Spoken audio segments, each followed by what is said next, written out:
President, one more thing on the caravan. You had said that there were Middle Easterners in the caravan. Can you explain that? Are you saying there are terrorists? Well, there could very well be, yeah. There could very well be, and if you look at... Do you know for sure? I have very good information. I have very good information.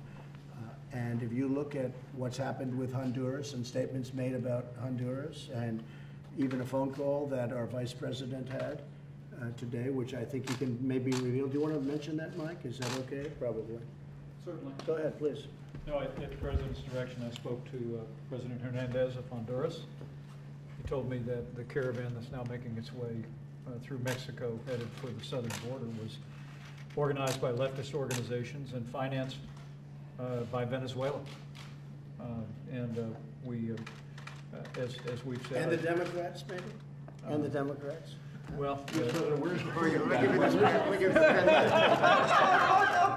Mr. President, I know it sounds like you're teasing about that, but where's the proof that Democrats are paying for this caravan? Why would they pay for a caravan? You know what? You're going to midterms? find out, and we're going to see. Well, maybe they made a bad mistake too. We're going to find out about that. What else did they say, Mike, about ISIS? Did they say something? well, just that it's been organized by leftist groups.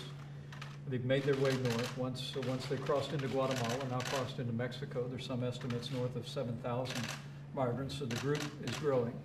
The United States of America intervenes and prevents 10 terrorists or suspected terrorists from coming into our country every day. So it is inconceivable that there would not be individuals from the Middle East as a part of this growing caravan. And what the President's determined to do is to put the safety and security of the American people first.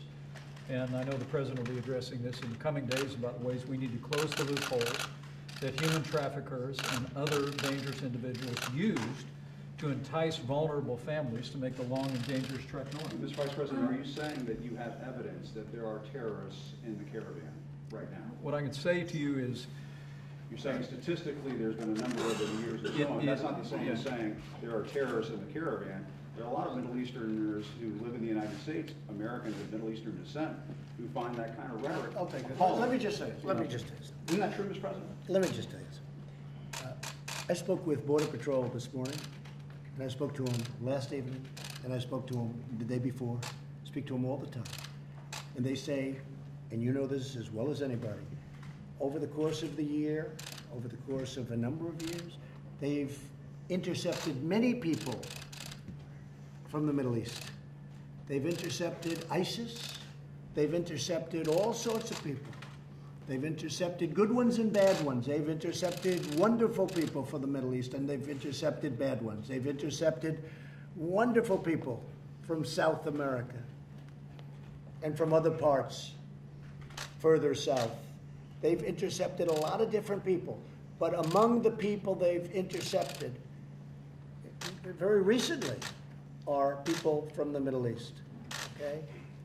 So you can't be surprised when you hear it. You've heard that before. It happens all the time. And I spoke to him literally last night. I spoke to another one this morning. Very good relationship with Border Patrol and ICE. And they say it happens all the time from the Middle East. But it's not even saying bad or good, but some real bad ones. But they intercept. They're in the caravan. Well, they could very well be. But there's no proof. There's no proof of anything. There's no proof of anything. But they could very well be.